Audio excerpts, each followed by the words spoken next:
Buenos días con todos.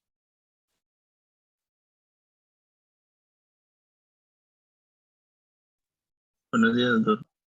Buenos días, doctor. Buenos días, doctor. Ok, vamos a dar inicio a la actividad académica del día de hoy, que es nefrotoxicidad por drogas. Bien, el sumario de lo que vamos a desarrollar el día de hoy es los diferentes grados de nefrotoxicidad por los diferentes agentes que pueden ser en determinadas circunstancias nefrotóxicos. Vamos a hablar una introducción sobre lo que es la nefrotoxicidad por drogas, la fisiopatología y ver cada uno de ellos con algún detalle. Bien, iniciemos. Para empezar, la nefrotoxicidad por algunas drogas es un amplio rango de patologías, ya que las drogas pueden convertirse o no en un agente nefrotóxico por diferentes circunstancias, ya sea por las mismas características inherentes a la droga, o como por ejemplo una dosis más elevada o un tiempo de exposición más largo. Entonces, una droga que en ciertas dosis y en ciertos usos no es nefrotóxica, se puede volver nefrotóxica si es que se utiliza a mayor dosis o durante más tiempo. Bien, ahora, ¿por qué es importante darnos cuenta de esta patología?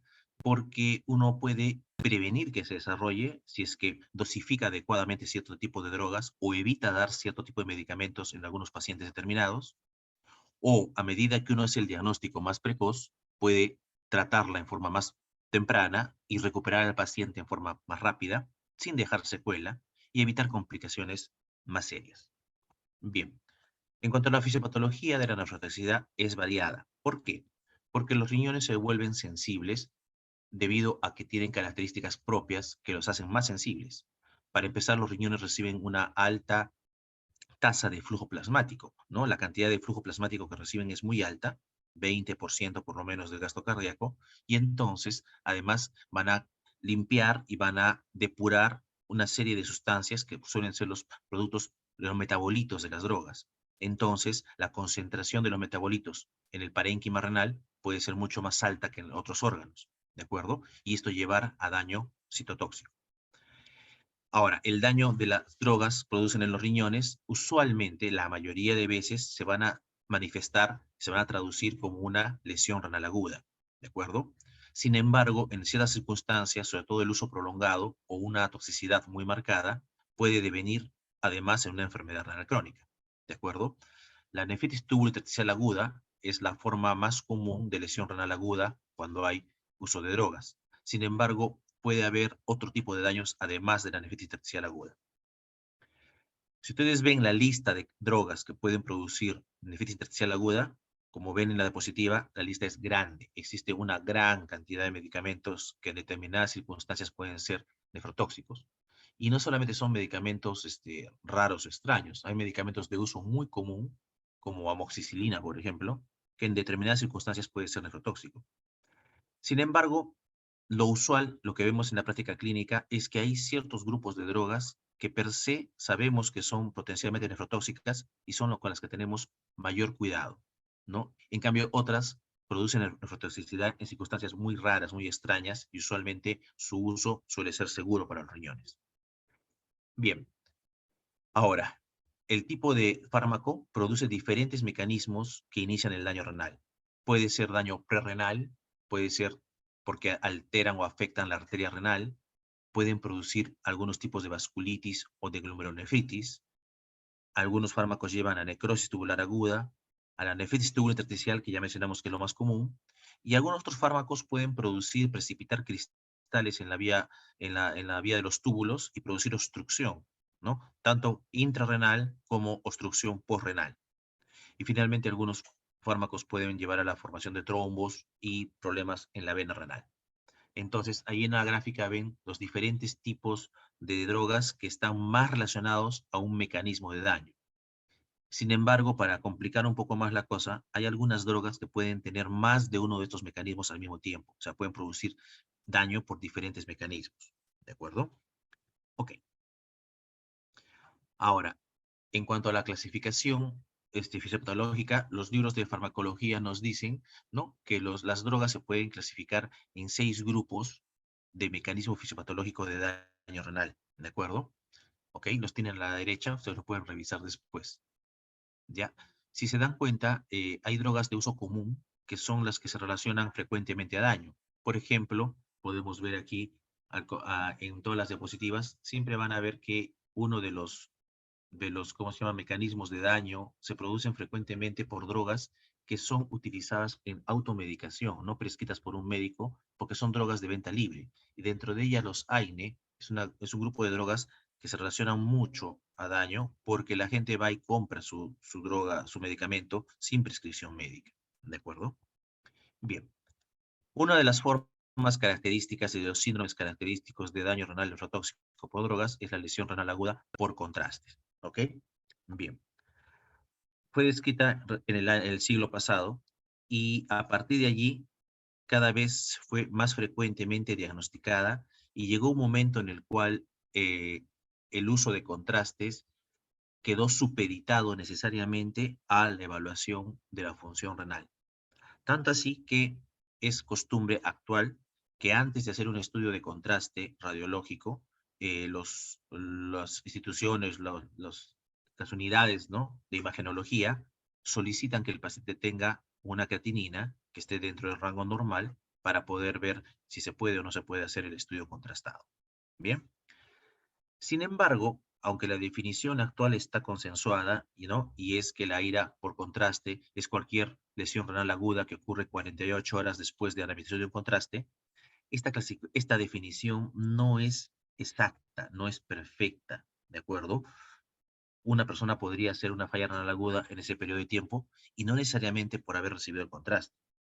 Y ahora, en los últimos 2 años, ha aparecido bastante literatura donde en estudios de cohortes se ha encontrado que la prevalencia de nefropatía por contraste parece ser bastante menor de lo que se consideraba previamente. Más aún, hay por ahí editoriales y comentarios en las revistas de nefrología que ponen ya en tela de juicio si realmente es una patología que vamos a enfrentar o no. Bien. Sin embargo, sí hay pacientes en los cuales uno debe tener precaución antes de administrar contraste y ser racional en el uso de los estudios contrastados, principalmente en el paciente que tiene un daño renal crónico severo o está cursando actualmente ya con una lesión renal aguda. Si el paciente ya tiene deterioro importante de la función renal, indicarle un medicamento que probablemente puede deteriorar esto puede ser contraproducente. Sin embargo, si el paciente sí o sí lo requiere y es absolutamente necesario para su manejo, pues en realidad no es contraindicación absoluta. La cosa sería coordinar bien con el radiólogo y convencer a los radiólogos a que acepten hacerle el estudio contrastado al paciente, porque de primera intención lo van a negar, ¿ok? Y los demás ítems que ven aquí en el cuadro son otras situaciones donde el riesgo de hacer una lesión renal aguda por contraste es mayor. Si se dan cuenta, es principalmente pacientes que tienen falla cardíaca aguda, descompensada, pacientes hipotensos, pacientes que están deshidratados, los adultos, ¿no?, ya ancianos muy mayores, mayores de 75 años, ¿ok? Los que están utilizando otras drogas que son también potencialmente nefrotóxicas. Por ejemplo, el paciente que ya está utilizando AINES, ya está utilizando YECAS o ARAS, y encima se le va a dar un contraste, ¿ok? Etcétera, lo que ustedes ven aquí. Entonces, en estos pacientes, como les digo, hay que ser muy juicioso y valorar si realmente mi paciente requiere un estudio contrastado. Si la respuesta es sí, entonces hay que tomar medidas de precaución para disminuir un poco el riesgo. ¿Ok? Acá está claramente demostrado que a menor tasa de filtración glomerular, obviamente hay mayor incidencia de nefropatía por contraste y requerimiento de diálisis inclusive. Ok, igual, lo mismo, ¿no? A medida que hay menor función renal, mayor posibilidad de hacer nefropatía por contraste. Ahora, este estudio, que es un estudio del año 2008, fue uno de los que instaló ese pensamiento que tienen los colegas de radiología de no hacer estudios contrastados cuando hay falla renal, porque este estudio demostró mayor mortalidad, ¿ok? En forma significativa, ¿ok? Es por eso que tiene esa contraindicación. Pero como les digo, siempre va a mandar la necesidad y el beneficio que tendría el paciente al hacerse en un estudio contrastado. Y probablemente lo que les mencionaba, de que ahora se ve que la prevalencia es mucho menor, en gran parte se debe a que los contrastes que se usaban inicialmente en los estudios primigenios son diferentes a los contrastes que utilizamos en la actualidad. A medida que ha ido evolucionando, ha habido nuevas drogas y actualmente usamos contrastes de baja osmolaridad o isosmolares, ¿ok? Que son mucho menos nefrotóxicos y tienen menor posibilidad de causar daño. Y ya prácticamente en todos lados se ha dejado de utilizar los contrastes que eran altamente osmolares, que eran los que más daño producían, ¿de acuerdo? Inicialmente era una limitante usar contrastes de baja osmolaridad porque eran más caros, pero ahora ya prácticamente se han vuelto el estándar, ¿no? La droga estándar a utilizar, y esto ha llevado también a menor tasa de lesión renal aguda por contraste. Ahora, ¿por qué se produce la lesión renal aguda por contraste? Es simple, hay un daño hipóxico y hay un daño tóxico. Son dos mecanismos de daños que produce el contraste, ¿ok? Y básicamente va a llevar a lo siguiente, va a llevar una alteración hemodinámica de la circulación intrarrenal, va a llevar alteraciones humorales, va a haber un factor mecánico porque se vuelve más viscosa el fluido sanguíneo y hay toxicidad directa sobre la célula. Bien, en cuanto a las alteraciones hemodinámicas que produce la sustancia de contraste, si bien es cierto, al comienzo va a producir un incremento transitorio de la tasa de filtración glomerular y del flujo urinario, esto luego se revierte, ¿de acuerdo? Las nefronas empiezan a consumir mayor cantidad de energía, requieren mayor cantidad de oxígeno, ¿ok?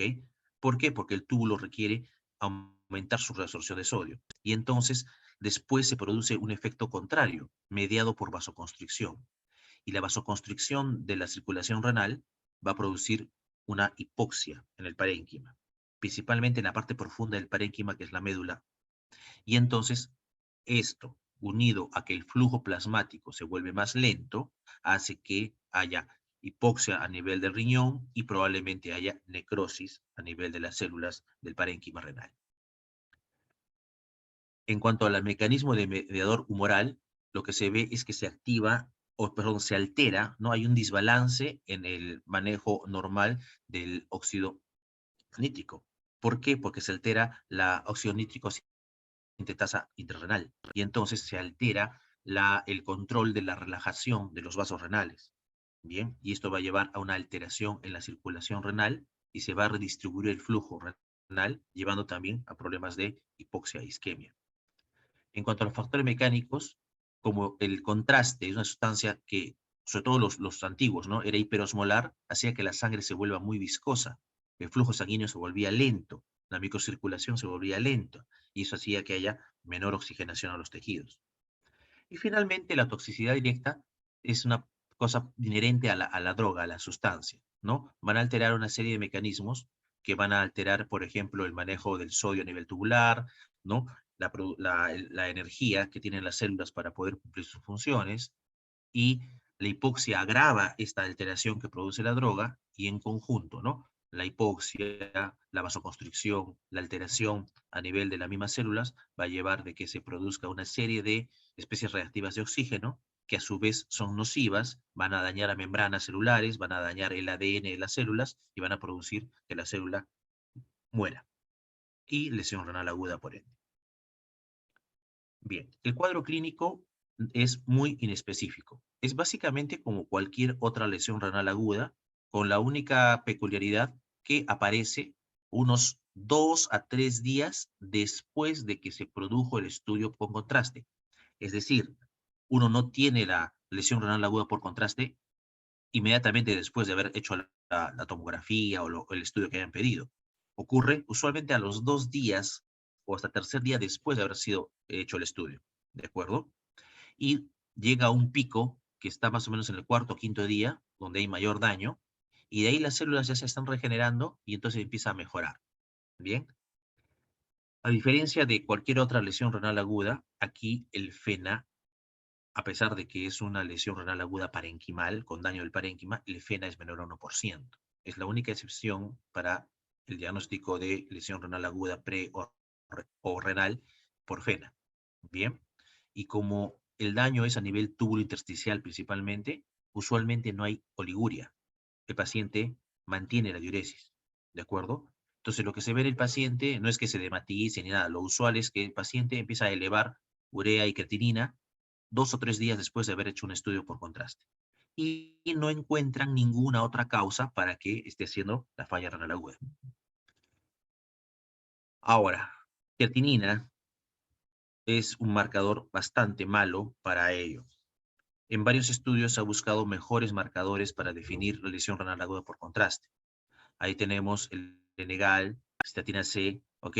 Sin embargo, en la práctica clínica diaria, ninguno ha logrado desplazar a la creatinina. Y en la práctica común y corriente seguimos usando creatinina como el marcador de daño renal. Y como pueden ver, el incremento se ve en el segundo o tercer día, y hasta el cuarto o quinto día ya está bajando la creatinina y suele recuperarse hasta su nivel basal. Entonces, la profilaxis. Si sabemos que mi paciente tiene factores de riesgo, pero igual necesito hacerle el estudio contrastado, hay que intentar hacer profilaxis de la nefropatía por contraste. Y eso está más o menos bien establecido. Para ver, por ejemplo, pacientes que tengan una filtración mayor de 60, prácticamente el riesgo es muy bajo. O sea, no sería por daño renal, sería por otras comorbilidades que hemos visto previamente, ¿no? La edad, la falla cardíaca, etc. Entonces, aquí por disminución de filtración glomerular, o sea, no requiere ninguna profilaxis.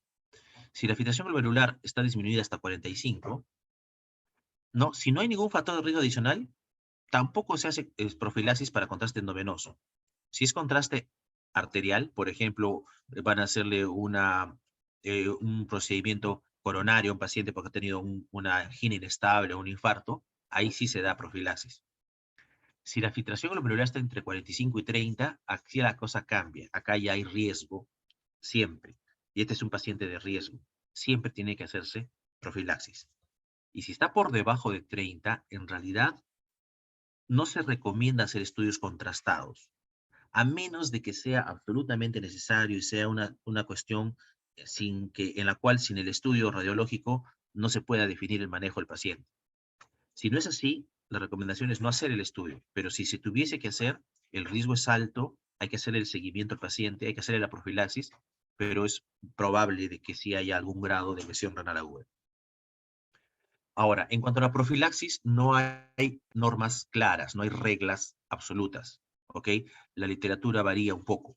Usualmente lo que se estipula o lo que se hace en la mayoría de lugares es dar un volumen de líquido intravascular previamente y posterior al estudio contrastado para disminuir el riesgo de lesión.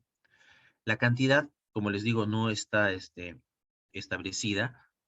En algunas escuelas lo que se da es medio litro de solución salina isotónica previa y post procedimiento, y en otras escuelas lo que se da es 100 mililitros por hora entre 6 a 12 horas previas y 4 a 12 horas post procedimiento de estudio contrastado.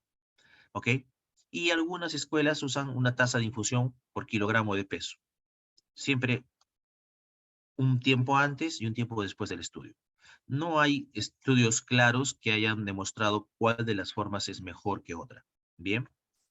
Y no hay ninguna otra profilaxis que se haya demostrado sea útil. El usar bicarbonato no tiene ninguna evidencia científica, ¿ok? Aunque algunos médicos lo utilicen, no hay realmente respaldo claro actualmente.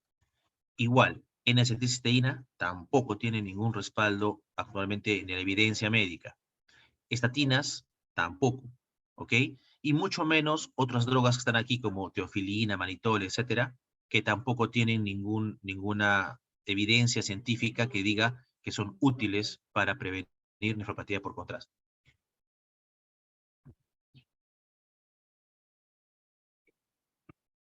Entonces, en este algoritmo de profilaxis, diríamos que todo paciente que está por encima de 60 de filtración, no hay mucho problema, no requiere estrictamente profilaxis. Si está por debajo de 60, hay que hacer una estratificación de riesgo, ver si tiene algún factor de riesgo adicional, utilizar el contraste menos tóxico, menos dañino, con el menor volumen posible, evitar repetir los estudios, y entonces definir. Si el riesgo es moderado, ¿no es cierto? Hay que tratar de no dar más drogas nefrotóxicas, ver que esté bien hidratado mi paciente y hacerle un seguimiento y monitoreo. Pero si el riesgo es elevado, tiene que hacerse la profilaxis con volumen intravenoso, ¿no? Suspender otras drogas nefrotóxicas y estar preparados a que podría ser una lesión renal aguda severa y que requiera terapia de reemplazo renal. Bien, y esa es probablemente la nefropatía por drogas que sea más estudiada y que tenga mayor temor, ¿de acuerdo? Pero como les digo, actualmente la evidencia nos lleva a pensar que es cada vez menos frecuente y menos severa como la creíamos. Otro grupo es nefrotoxicidad por antimicrobianos. Y aquí básicamente tenemos un grupo de drogas que es el más importante, que son los aminoglucósidos. La toxicidad por aminoglucósidos ha sido bien estudiada, es real, existe, ¿de acuerdo? Sin embargo, no todos son iguales. Si bien es cierto, todos los aminoglucósidos pueden producir daño renal, la neomicina, que no se usa mucho felizmente, es la que es más nefrotóxica. La gentamicina sigue, ¿no? Tobramicina y amicacina es la que es menos. Y estreptomicina, que en nuestro medio también utilizamos por tuberculosis, es todavía menos nefrotóxica.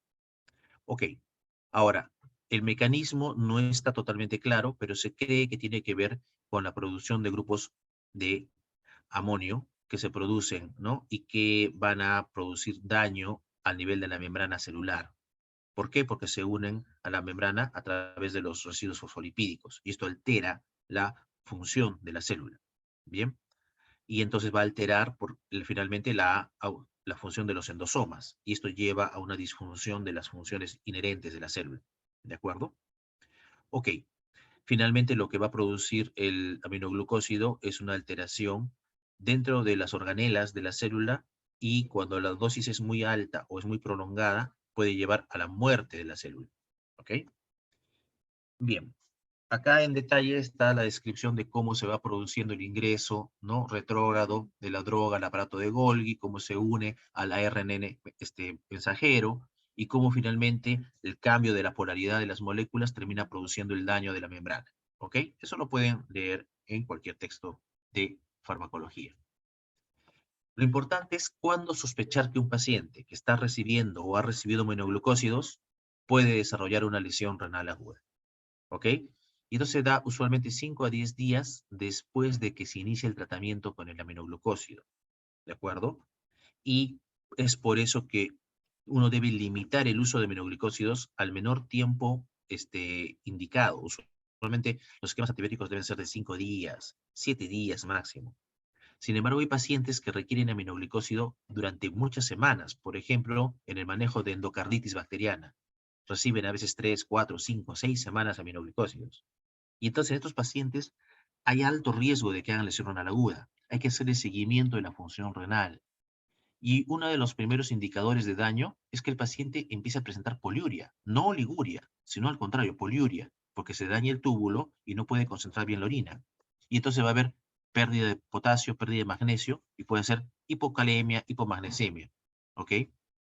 Y entonces hay que estar vigilando que mi paciente no haga alguno de estos trastornos, porque me puede estar indicando que hay una lesión renal aguda por aminoglucósidos. ¿En quién se ve con mayor frecuencia este daño? Aparte de la dosis y la cantidad de droga, en los adultos mayores, en los que tienen ya daño renal previo, los hipotensos, los sépticos, personas que tienen algún compromiso sistémico de su estado de salud. Bien, vancomicina es otra droga que también produce una lesión renal clínicamente similar a los aminoglucósidos. ¿De acuerdo? Vancomicina se filtra a través del glomérulo y se va a acumular principalmente en el túbulo contorneo proximal. Y es ahí donde produce daño. Causa, ¿no?, la producción de especies reactivas de oxígeno, daño por estrés oxidativo, y entonces va a activar la muerte de las células del túbulo contorneo proximal. ¿Cuál es el factor de riesgo? Que el paciente reciba más de 4 gramos por día de vancomicina o que llegue a concentraciones séricas mayor a 20 microgramos por mililitro. Usualmente, entre más tiempo se usa vancomicina, mayor posibilidad de daño hay. ¿Ok? Y va a producir tanto nefritis intersticial aguda como necrosis tubular aguda, y a veces produce ambas cosas a la vez. ¿Bien? Y en algunos casos puede producir el síndrome DRESS. El síndrome DRESS es un cuadro que se sospecha cuando uno encuentra en el paciente que empieza a desarrollar eosinofilia. ¿Bien? Y es un cuadro muy raro, pero bien característico en el uso de vancomicina. La otra droga antimicrobiana que suele producir daño renal y es muy frecuente es anfotericina B. Si ustedes tienen la oportunidad de ver pacientes, que son principalmente los pacientes con VIH, que reciben anfotericina B, van a ver que la gran mayoría de ellos hacen algún tipo de daño renal. Anfotericina B es una droga que se une también a la membrana celular, a nivel de los túbulos, y altera la función celular. Va a permitir que ingrese el sodio, ¿ok? Porque altera la bomba.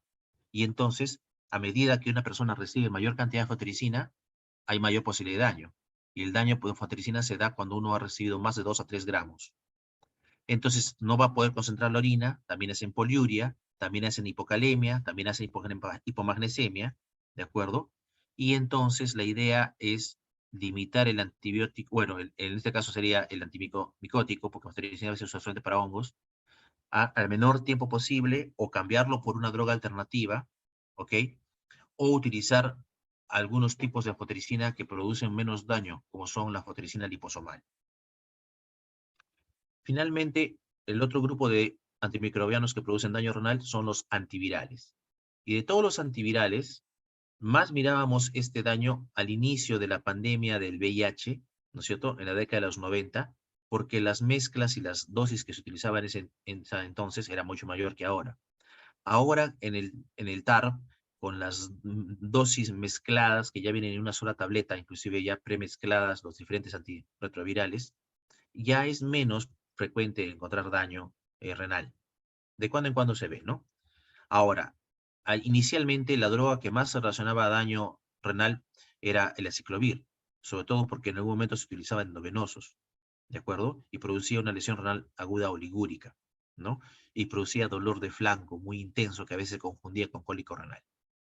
Tenofovir también produce daño renal en menos prevalencia, menos frecuencia, pero lo interesante es que tenofovir, el cuadro clínico que da, es un cuadro similar a un síndrome de Fanconi, es decir, un daño del túbulo contorneo proximal, y se empieza a perder una serie de sustancias en la orina, ¿no? Hay glucosuria, hay inclusive algún grado de proteinuria, se pierde el fosfato, se pierde una serie de sustancias que el túbulo proximal debería reabsorber y no reabsorbe porque se daña. ¿Bien? Se ha visto también, hay algunos estudios que demuestran que el daño renal por antivirales se ve usualmente en los pacientes con VIH que tienen un menor conteo de leucocitos CD4. ¿Hay otros antivirales que pueden producir daño? Sí.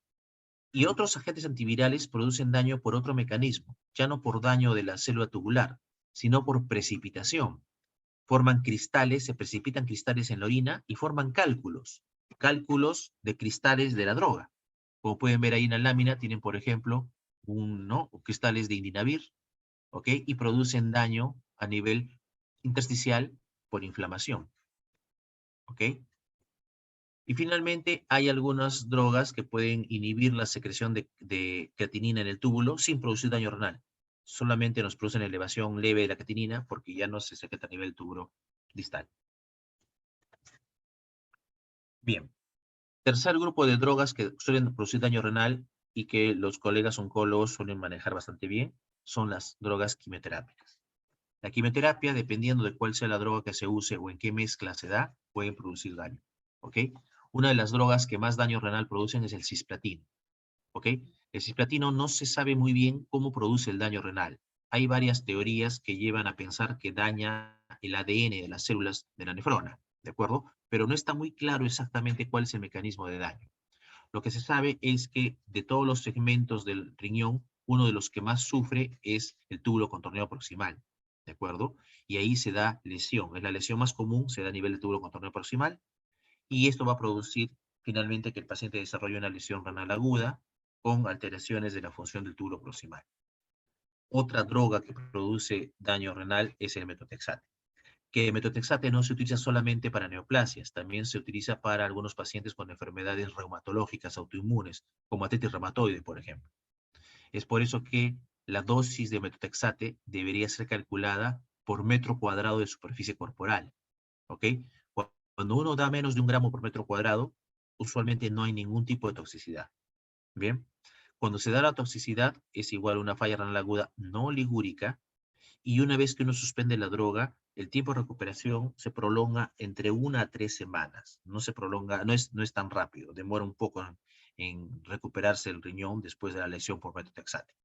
Bien, el paciente que va a recibir metotrexate, sí o sí, para disminuir la posibilidad de daño por la droga, debe tener una muy buena hidratación, debe estimularse que consuma líquido, ¿no? Y algunos autores recomiendan alcalinizar la orina.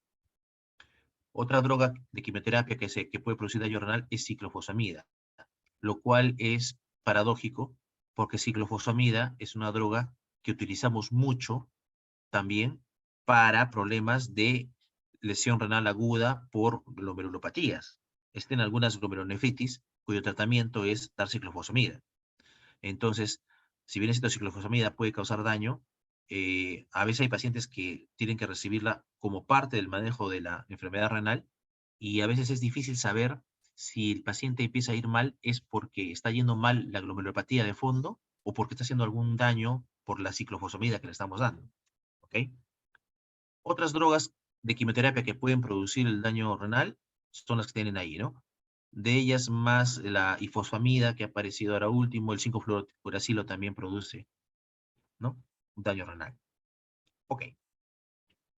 Existe un daño renal que es poco común, pero deberían ustedes de todas maneras tenerlo dentro de su bagaje cultural, que es la nefropatía aguda por fosfatos. Y se produce en pacientes que usan enemas o soluciones con fosfatos para el manejo del estreñimiento, ¿de acuerdo? O a veces es un paciente que va a estar recibiendo este medicamento como parte de su preparación para una colonoscopía. En algunas personas, estas sustancias, estos medicamentos que tienen fosfatos, principalmente fosfato sódico, pueden producir daño renal. ¿Por qué? Se postula que el mecanismo es una elevación brusca y aguda del fosfato sérico y entonces luego el riñón, tratando de compensar, capta el fosfato y va a producir daño a nivel del parénquima. Y se puede asociar una depresión de volumen como otro factor que estimula el daño. Bien, en este caso, el riñón capta el fósforo, empieza a eliminarlo y los fosfatos precipitan y forman cristales dentro de la luz del túbulo y obstruyen los túbulos y causan un daño obstructivo, también causan un daño tubular directo. Y esto produce inflamación mediado por oxidación, por especies reactivas de oxígeno. Bien, los pacientes van a presentar una elevación de la creatinina, ¿no? Y luego, cuando esto se mantiene en el tiempo y es repetido el uso, podría llegar inclusive a la enfermedad renal crónica. Ok. Otro tipo de daño renal por medicamentos que es bastante común, no porque sean muy nefrotóxicos, sino por la gran cantidad de gente que utiliza estos medicamentos, es la nefropatía por analgésicos. Y dentro de la nefropatía por analgésicos, ¿de acuerdo? Hay una en particular que es la más frecuente, que es la nefropatía por AINES. ¿Ok? Entonces, cuando se evalúa nefropatía por analgésicos en el mundo, es bien variable la prevalencia. Hay lugares donde casi no se reporta, como hay lugares en Australia que tienen una gran cantidad de reportes de nefropatía por analgésicos. ¿De acuerdo? Y cuando se ve en estudios retrospectivos, pacientes que tienen enfermedad renal crónica, el uso de analgésicos como causa de la enfermedad renal también es bien variable. Entonces no tenemos una idea muy clara de en realidad cuál es el porcentaje de personas que hacen daño renal agudo o crónico por analgésicos. ¿De acuerdo? La primera droga que se describió como causante de daño renal fue fenacetina. Ahora ya no existe fenacetina, pero tenemos un derivado de la fenacetina que se usa en forma muy común, que es el paracetamol. El paracetamol, que es de uso amplia y en todos los grupos etarios, es potencialmente tóxico para el riñón, dependiendo de circunstancias propias del paciente y también de la dosis y el tiempo que se use. La aspirina también tiene cierto grado de daño, menor, y los AINES, sí, obviamente son los que más producen daño. En cuanto a los AINES, ¿de acuerdo? No hay diferencia, a pesar de que muchos creen lo contrario, no hay diferencia en cuanto a nefropatía si usan un COX-1 o un COX-2. Son igual de potencialmente tóxicos para el riñón. Y los AINES pueden producir una serie de daños a nivel del riñón. Pueden producir no solamente insuficiencia renal aguda, ¿ok? Que es lo que uno probablemente le llamaría más la atención. Pueden producir daño renal prerrenal, pueden producir daño renal agudo por nefritis tubulointersticial y también por necrosis tubular aguda. O sea, pueden dar tres tipos de lesión renal aguda por tres mecanismos distintos: prerrenal, NTA, NTIA. Además, pueden producir daño crónico, pueden producir nefritis intersticial crónica con una gran cicatrización, necrosis de la papila, inclusive se puede desprender la papila y quedan con cicatrices esos riñones. Y finalmente pueden producir una enfermedad de cambios mínimos con el síndrome nefrótico característico. Entonces, hay 5 síndromes asociados a nefropatía asociada a AIDS. Bien, acá pueden ver, por ejemplo, una tomografía de una persona con deficiencia atencional crónica, donde pueden ver cómo el riñón se ha adelgazado y tiene calcificación de las papilas, porque la papila se necrosó y se calcificó. Acá también puede ver calcificación de las papilas. Y pueden ver como un daño agudo y un daño crónico por AIDS, ¿no? Cómo se da la cicatrización. Todo lo que ven en color celeste es fibrina, es ya cicatrización del parénquima renal. Bien, ya falta poco. Un grupo más que pueden producir daño son los inmunosupresores. También paradójico porque son drogas que utilizamos para muchas patologías renales, como para algunas glomerulopatías y también para el trasplante renal. Sin embargo, así como se usan para tratar de curar el riñón, pueden producir daño renal. Dentro de este grupo tenemos los inhibidores de la calcineurina. Básicamente tenemos dos, ciclosporina A y tacrolimus. Las dos drogas producen vasoconstricción importante, y la vasoconstricción importante va a producir menos flujo sanguíneo renal y entonces lesión renal aguda. Además, producen activación del sistema renin-angiotensina-aldosterona, liberación de endotelina, tromboxano y activación del sistema nervioso simpático. Todo eso nos lleva a un daño isquémico del riñón. Sin embargo, a veces no es tan intenso el daño isquémico, y como las drogas se van a usar durante meses o tal vez durante años, en el caso de trasplante, van a producir un daño crónico, con fibrosis intersticial, ¿ok? Y daño a nivel principalmente de la médula renal, ¿ok? ¿Cuál es una de las manifestaciones que nos hacen sospechar que un paciente que está recibiendo inhibidores de calcineurina puede estar haciendo compromiso renal, tanto agudo como crónico? Es que mi paciente, que no era hipertenso, se vuelve hipertenso, cuando no tiene otro factor de riesgo. Entonces, la manifestación del daño por inhibidores de calcineurina suele ser hipertensión arterial de novo, el hecho de que desarrollen hipercalemia, hiperuricemia, y a nivel de riñón se empieza a perder fosfato, magnesio, puede llevar inclusive a hipomagnesemia, hipofosfatemia. ¿Ok? Rara vez se ha descrito además un daño a nivel glomerular por una microangiopatía trombótica. Y aquí pueden ver diferentes tipos de daño por inhibidores de calcineurina, ¿no es cierto? Acá se ve la vaporización del túbulo contorneo proximal, acá se ve fibrosis, por ejemplo, es fibrosis a nivel de la nefrona. Acá pueden ver, por ejemplo, aterosclerosis de la arteriola, ¿ok? Con lesión nodular. Y acá también, ¿no? Arteriosclerosis y lesión hialina de la arteriola. Eso produce hipertensión. Finalmente, un tema que era raro, pero que en el último año se volvió algo muy llamativo, porque tuvimos un brote, ¿no? Endémico de toxicidad por alcoholes y solventes orgánicos. ¿Ok? El metanol es un alcohol que usualmente no se debe consumir, no es de consumo humano. ¿Por qué? Porque dentro de su metabolismo va a producir metabolitos que son tóxicos, como el ácido fórmico. ¿Ok? Entonces, el ácido fórmico va a producir daño mitocondrial, va a llevar a hipoxia histotóxica, y esto va a producir lesión renal aguda. Bien. En otros lugares, cuando se sospecha que hay toxicidad por metanol, se da fomepizol, que es el antídoto. En nuestro medio no existe. Y entonces, cuando hay la sospecha de que alguien ha ingerido metanol, ¿no? Se puede usar etanol como un inhibidor competitivo para disminuir el daño, ¿ok? Pero usualmente los pacientes cuando llegan, y como sucedió en octubre, noviembre del año pasado, que tuvimos el brote, llegaban todos los pacientes por una seria cantidad de daño, y ya muchos con lesión renal aguda y con indicación de diálisis. Si no recuerdan ustedes, hubo una cantidad de intoxicaciones porque hubo una bebida alcohólica que se estuvo vendiendo y que había estado contaminada con metanol. Entonces la gente que salía a celebrar, ¿no? Los fines de semana se intoxicó, y fue una gran cantidad de pacientes, ¿no? En nuestro hospital recibimos muchos, en Cono Norte hubo más todavía. Bien, estos pacientes cuando tienen un cuadro severo requieren diálisis para poder mejorar su pronóstico y su sobrevida.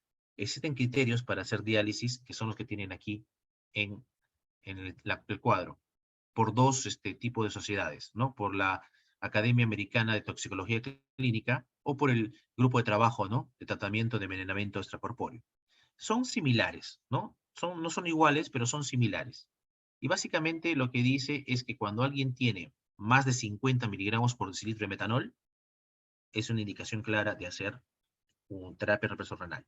Y para eso se requiere solamente hemodiálisis convencional, la hemodiálisis típica, característica todos los días. No se requiere terapias especiales porque no han demostrado mayor beneficio. La hemodiálisis común y corriente es suficiente. ¿Ok? Etilenglicol es otro alcohol que es menos frecuente encontrar toxicidad por etilenglicol. ¿Ya? Si bien es cierto, no es muy común encontrar las toxicidades por alcoholes, metanol es mucho más frecuente que etilenglicol.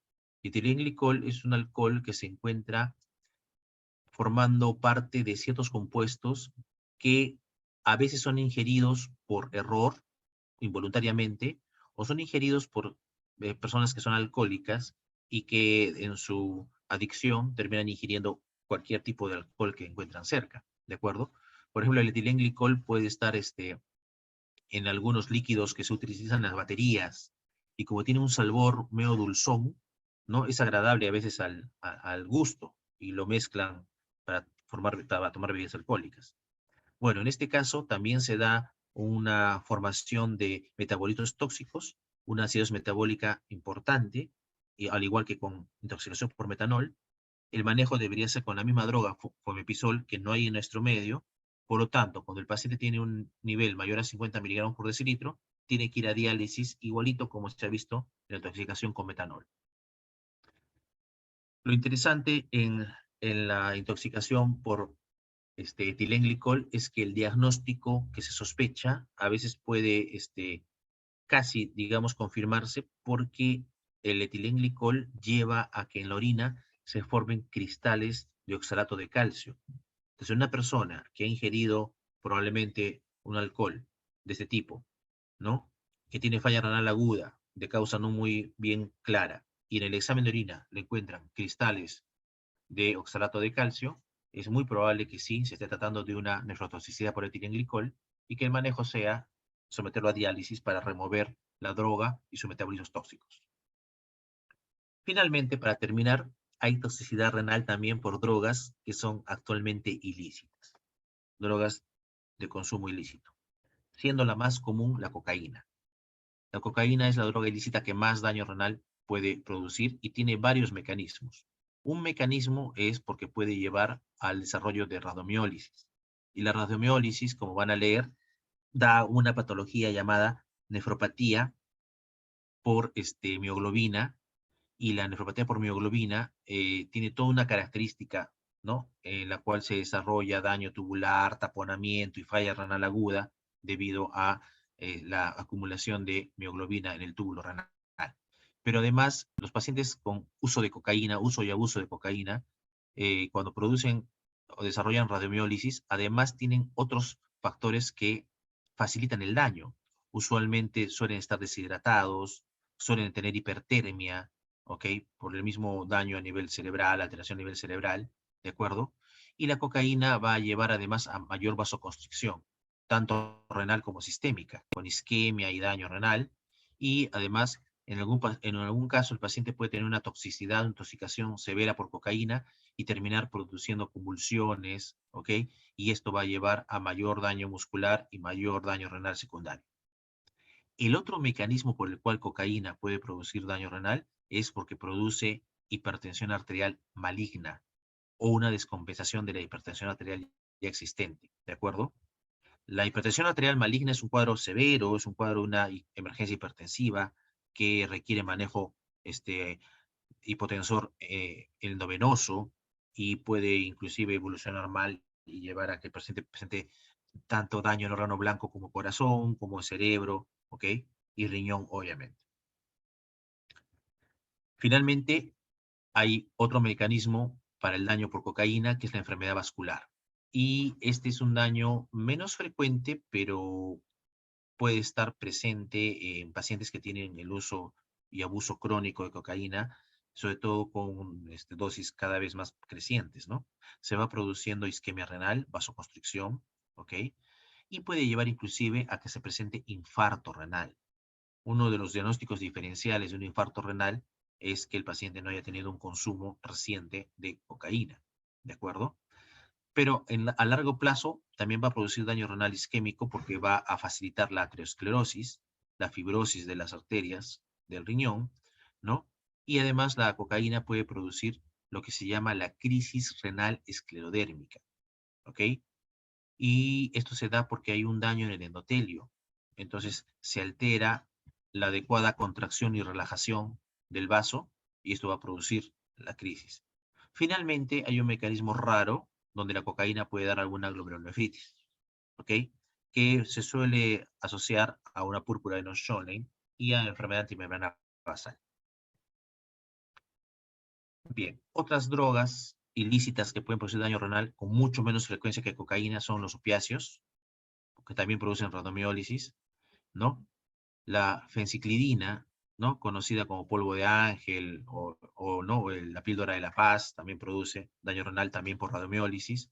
Las metanfetaminas también producen rhabdomiólisis y daño renal agudo, ¿ok? O también pueden producir angeitis necrotizante aguda. Existen ya cannabinoides que son elaborados en laboratorio, son sintéticos, ¿no? El K2, el Piqui, el Spice, que no se ven mucho aquí, felizmente, pero sí se ven en Estados Unidos, en Europa, donde la lesión renal aguda se produce por necrosis tubular aguda o por nefritis intersticial aguda. Y finalmente, ¿no? En las personas que acuden a gimnasios y empiezan a utilizar esteroides anabólicos, ¿no? Ellos también pueden producir daño renal, pero acá el mecanismo sí es totalmente distinto. Los esteroides anabólicos producen daño renal porque se asocian al desarrollo de una glomerulosclerosis focal y segmentaria, ¿de acuerdo? Con daño podocitario, y esta lesión sí suele tener una evolución más larvada, crónica, muchas veces con secuela renal. Bien, yo sé que el tema es un poco denso, son muchos grupos de drogas. No sé si les queda alguna pregunta respecto a lo que hemos conversado.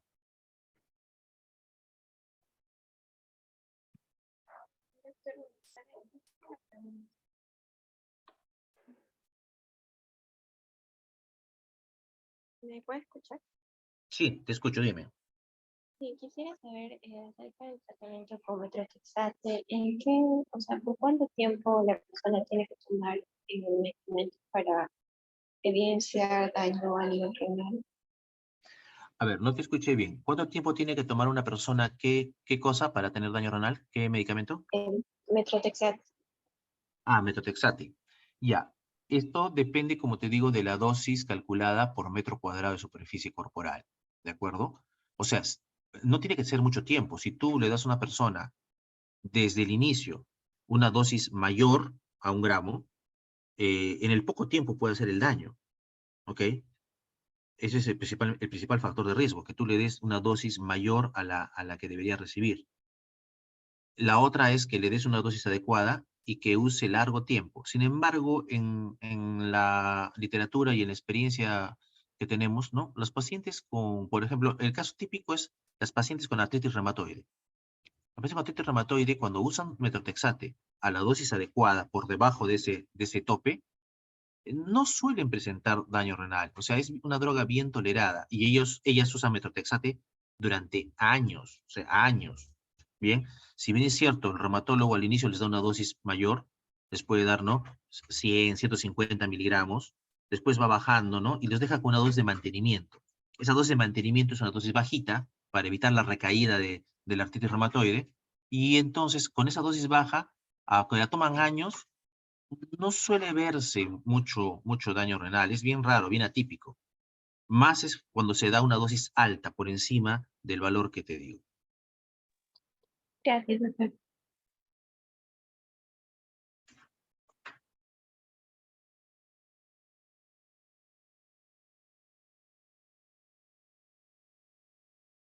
Bien, si no hay ninguna otra pregunta, ok, les repito, ¿no? El tema es denso, es muy amplio, ok. Si es que algo les van a preguntar en los exámenes, probablemente sea nefropatía por contraste y AINES, que es lo más común, lo más frecuente desde el punto de vista de lo que está en en la mente de los médicos, ¿de acuerdo? No se olviden las demás, hay, pero en el ideario médico usualmente uno piensa en nefrotóxicos por contrastes y por aires. Pero como ustedes pueden ver, hay una gran variedad de otras drogas que también lo pueden producir y sobre todo lo importante es sospechar, ¿no? En el paciente con factores de riesgo, sospechar que puede haber desarrollado un daño y buscarlo, porque el cuadro clínico típico característico no hay, no existe y además es variable para cada grupo de drogas. Bien, si no hay ninguna pregunta más, creo que con eso podemos dar por concluida la actividad académica.